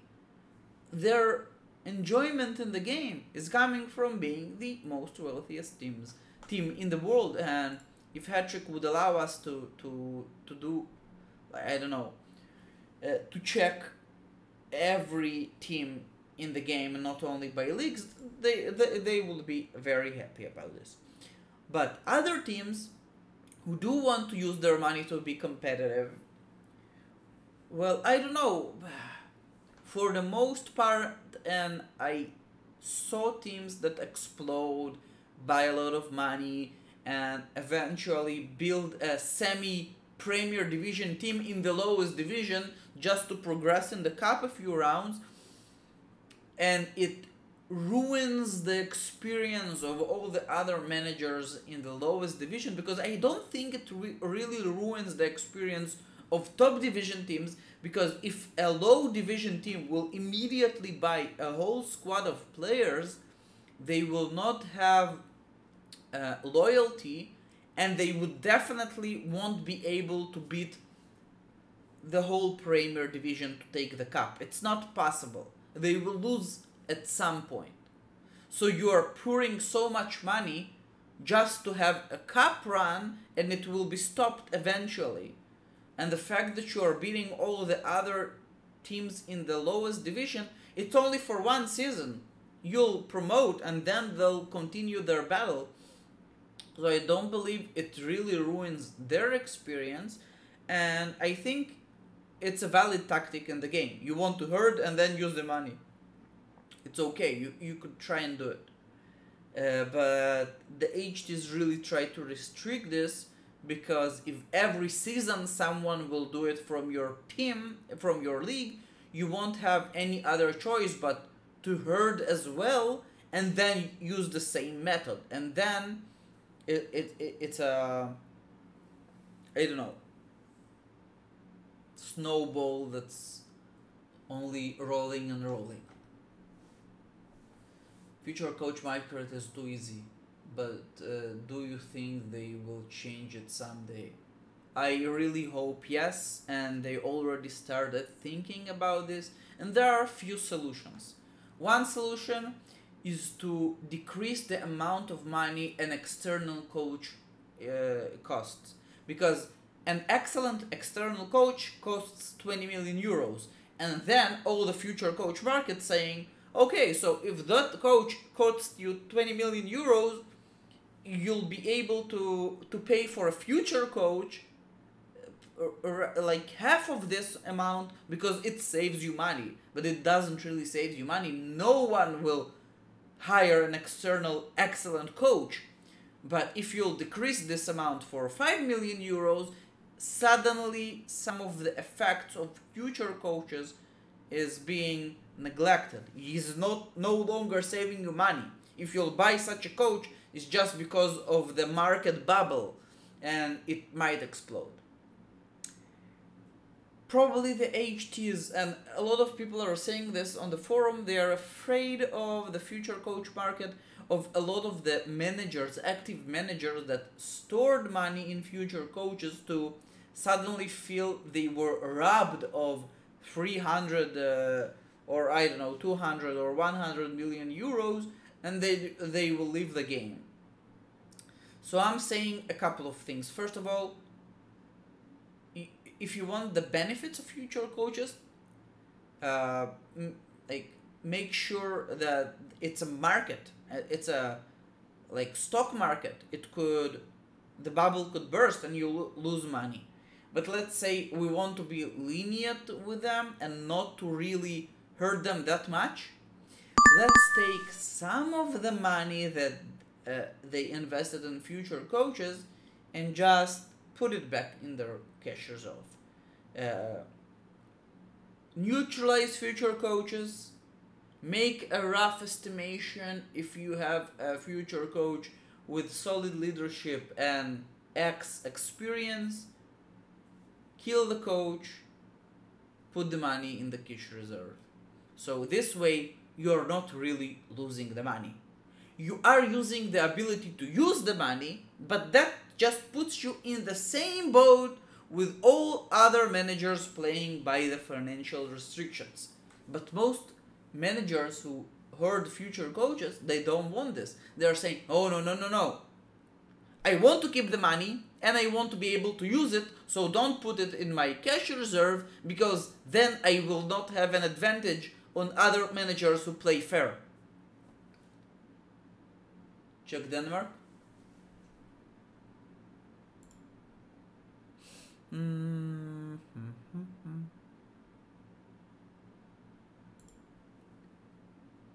Oh! Oh! 553. So this is the wealthiest team in Hattrick. He's playing from which year? Oh, cool. I was under the impression that Guns N' Roses is the most wealthiest. The great facility in this game is the first and last about winning. It's nothing of the kind. The game is about glory and it's about doing things in style with flourish, about going to beat others a lot, not waiting for them to die of boredom. Nice. Nice. The wealthiest team in Hattrick. I'm worried that the biggest error I'll make on my first cycle is the money management. Can you show me the Brazilian table? You know what? We all make mistakes. Even for me, with Black Sabbath right now, it was my second cycle. My first cycle was with Sherlock. And the thing that I felt the most is the fact that I don't have enough money. And then I build a plan when I'll have the ability to buy NT-level players, plus I made sure I'll have, let's say, enough money to buy 2 or 3 more players in cases of injuries and everything else, on top of roundup players and subs. And then we had inflation. And I was into my cycle training with my 3 musketeers in the inner midfielder position. So I had no ability to switch this, and they also made some speciality changes which nerfed head specialities, and I had the luck to get 3 head specialty players. So in the previous build it was the perfect midfield, and now they nerfed my midfielder's speciality, and the inflation not only ruined my plans to buy all NT-level players as roundup players, so I had to settle for worse forward, a worse goalkeeper, a worse center defender, and worse wing backs. And I wouldn't say they are really bad. They are just worse than ideal, and I don't have enough money for superb substitutes, and I don't have, like, so compared to the thing that I planned financially, there were changes on the transfer market that ruined it, and still I was able to build one of the best teams currently, probably in Hattrick. So you should know that nothing is perfect, and if my build was perfectly planned and executed, I was even better than I am right now. But it is what it is, and it's part of the fun. So now I'm trying to think, what are the adjustments that I need to do for my complex cycle for Sherlock? And I have my doubts. I'm building a sitting midfielder because I have a powerful player in my youth academy that I promoted, and it suits my plan. But maybe eventually I'll have too strong of a defense, and I don't need such a strong defense, and it's better to have more attack, and I'll be lacking some attack ratings. So it's part of the fun to think about the things and to adjust. And I'm sure you'll adjust as well, Paranga. Because even if we ruin some of our plans, the plan overall is solid. We'll still get to the top level. You'll still build a top level team. Maybe you will have to settle for for a position or two. Maybe you'll have to settle for a sub or two, but you'll still have a top tier team. You'll still be able to compete for titles, and hopefully you'll be able to win a title, and then you'll feel it's worth it, even if it's not perfect. Yeah, my pleasure. So guys, I think we will finish for today, because if you have more questions, please ask me and I'll be happy to answer them. But I think no one really asked to have their plan reviewed right now, and we could always save it for later or for future streams, right? Or you do have something to ask? The biggest reveal for today was the fact that Gurnar and Solitos are twin brothers, which is super cool.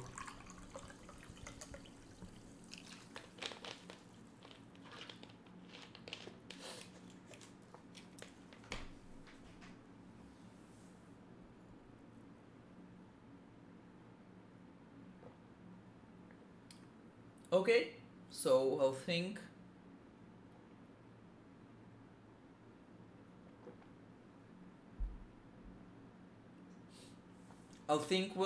We'll finish for today.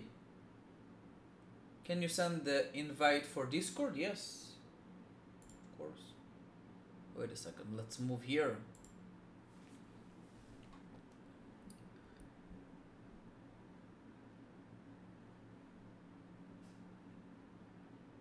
Wait. Invite. Let's see.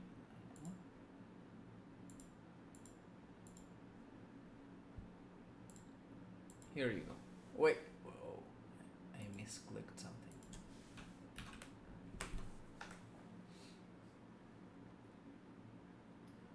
When you end the cycle, you still with what percent of the cash you start?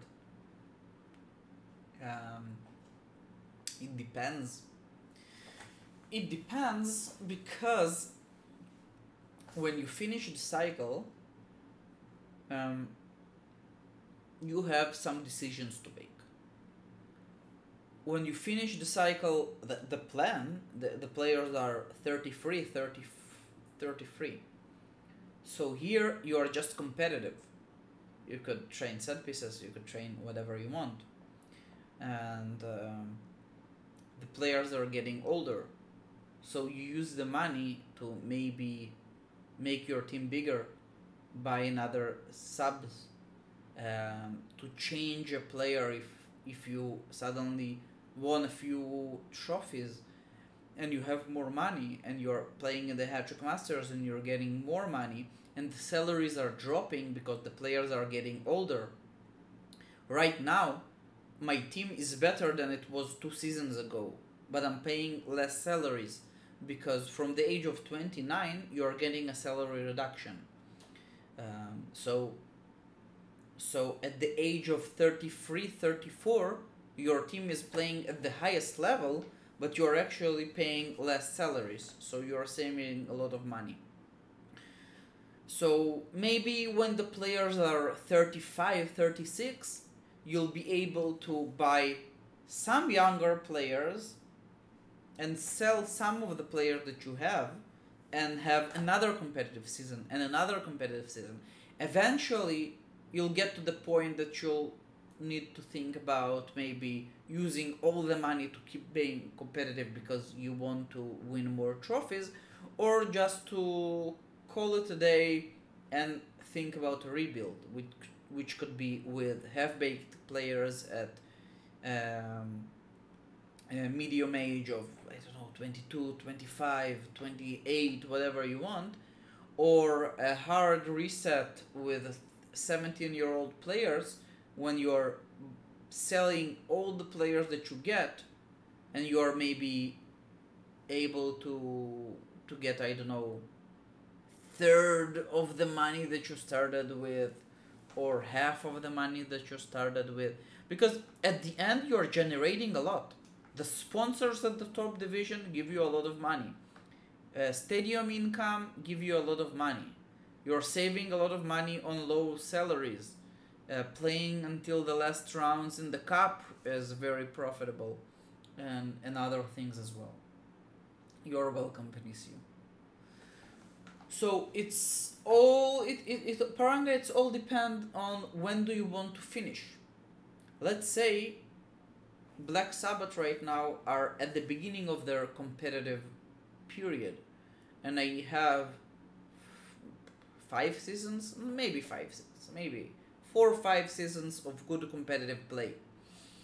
If I'll decide in 2 seasons that I want to stop and sell all the players and restart, I will probably have the same amount of money that I started with, because I am able to generate a lot of money right now. But I won't do it. I want to ground the competitive period as much as I can, to win as much trophies as I can, because eventually it depends. If you'll feel, oh, my building is not strong enough, I'm not achieving my goals, and it's better for me to save all this money and restart with a lot of conclusions about my future build, that's one thing. But if you're already reached the highest division and you are saying, I will build a better team in 4 years, and but you can compete for trophies right now, it's probably better to compete for trophies and then try to go for a few financial seasons and just earn money through training. So yeah, maybe it will add you like 3 seasons more of money making, which is a year, and it's a bummer. It's not fun. You don't want to be not competitive for an extra half a year or a year. But if you are competitive for trophies right now and you could win a trophy, it's better to do it right now than in 4 years or in 5 years. So I think, as I said, I think we're good for today. We had a good talk about playmaking cycle. We understood the differences between the wing cycle and the midfield cycle. We understood that in the midfield cycle, you're utilizing your training slots to produce more players, to build them perfectly and to use them better, because one of the biggest problems in the wing cycle is the fact that you're using midfielders towards the wing, which has some negative sides, and you don't always want to use them towards the wing, while in the PM cycle you are able to use all the players in their best variation. So your midfield will be higher, and the center attack as well. I feel that. That's good. That's good. So and that's the PM cycle, but it has some problems, as we spoke before. Maybe your defensive forwards or wingers won't be built as perfectly as you wanted to, and it's more expensive than the wing cycle, because in the wing cycle you are building a very expensive position, which is wingers, and here you are building 3 very or somewhat cheap positions as midfielders.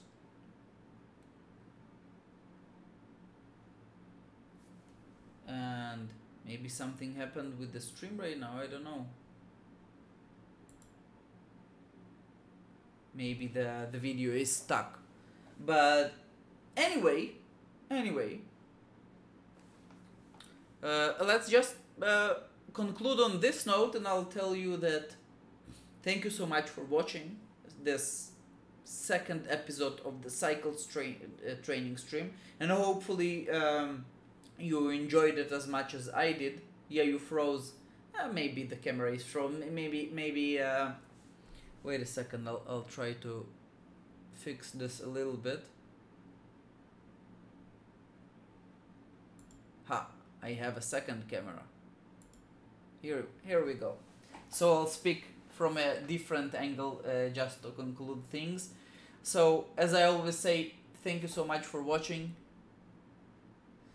And wait, no, it's not good. Here we go. Here we go.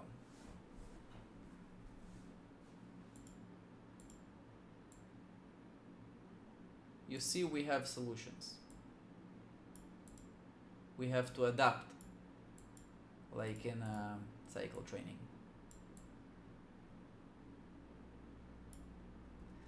And we are adapting. So, thank you so much for watching. As I always say, Hattrick, it's more than a game, it's a community. So we are talking a lot about cycle training, and this time about the playmaking cycle. I will upload this episode for YouTube. Hopefully you are sometimes rewatching it or liking it and enjoying it. So it's more food for thought for future builds and other stuff to do as well. I'll definitely keep seeing you in Hattrick. Thank you so much for joining the Cycle Training Federation and Discord. And Nigitar, thank you so much for the donation. Salitos, thank you so much for the sub. I really appreciate this. Thanks for joining Discord, and we could talk there or in the Cycle Federation as well. Yeah, that's it for now. I'll probably see you next week when we be speaking about complex cycle, providing hopefully I have time next Wednesday as well. And next Friday we are starting the national team streams again, because the qualification is starting, and it is my brother's birthday, but we have a quarantine in Israel, so probably we won't be allowed to celebrate yet. That's it. Lesting Sdane, any idea when you will have a new training cycle video out? Long shots, defense, or something? Well, it's all about how much time I have, because I don't want just to create a presentation without a lot of thought. So sometimes during the streams we are speaking about this, about the long shot cycle, about the defense cycle. Left 4 Dead, thank you so much for the tier 1 sub. I really appreciate it. Thank you. And like what's more interesting to you, the long shot cycle or the defense cycle? Because I was talking about the problems in the defense cycle. The problem is you want to be, like in the PM cycle we are giving 2 sessions of 4 seasons of playmaking, or 7 seasons of playmaking overall. So it's like 8 seasons of playmaking. But because you are training the core trainees in their perfect position, you are able to be competitive. If you want to build a defense cycle, you either train those. Paranga, thank you so much for the Twitch Prime sub. I really appreciate it. Thank you. Guys, you're amazing. So if you are like, you need to train 7 or 8 seasons of defense to get your players to 17-18 defense. But if you do this, how could you be competitive? You're training your players and you're playing them. What you're able to build this way, you're either able to build center defenders or wing backs, because any other position they don't need so much defense. So if you build them, you're playing with 4 or 5 players in defense, and any 4 or 5 defense formation is not as competitive. Like 4-5-1, you don't get enough attack. 5-3-2, 5-4-1, you're losing midfield. So it's a very interesting possibility to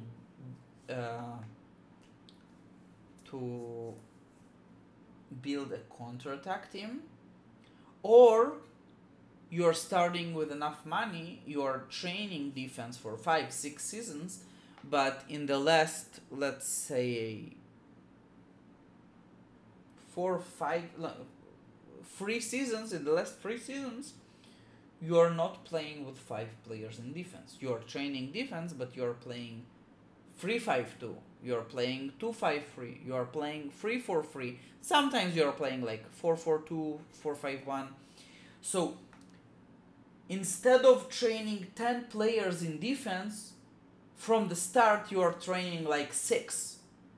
You're training your wing backs and center defender, and also you're training your wingers and midfielders when you can, but then you are able to be competitive. So that would be an innate problem inside the defense training. You can't utilize all the training slots because then you are not competitive. If you are in the playmaking cycle, you need to utilize all the training slots to be competitive because you want to play with 5 players in the midfield, like 3 midfielders and 2 wingers. The long shots is more easily to execute because you're building pretty much the same players from the start. But we could speak about this. I'm not the biggest expert about long shots, but I saw a few very good builds about long shots, so I could definitely show those and show the benefits of those builds. And I'll do it in the future. We'll see how much time I have during this corona pandemic. A lot of changes in my business, and also Sam is 3 months old today, so I became a father, so that's another change. But I'm trying to make videos like when I can, and that's why I'm doing these streams as well. It's something that I could do, that we could speak about different cycle trainings live, and not only via making a YouTube video. So that will be it for now. Thank you so much for watching. It was another wonderful Wednesday for me, and hopefully you're enjoying it as well. And I'll be seeing you next time. Also, so have a great ending of the week, and good night for everyone. See you next time.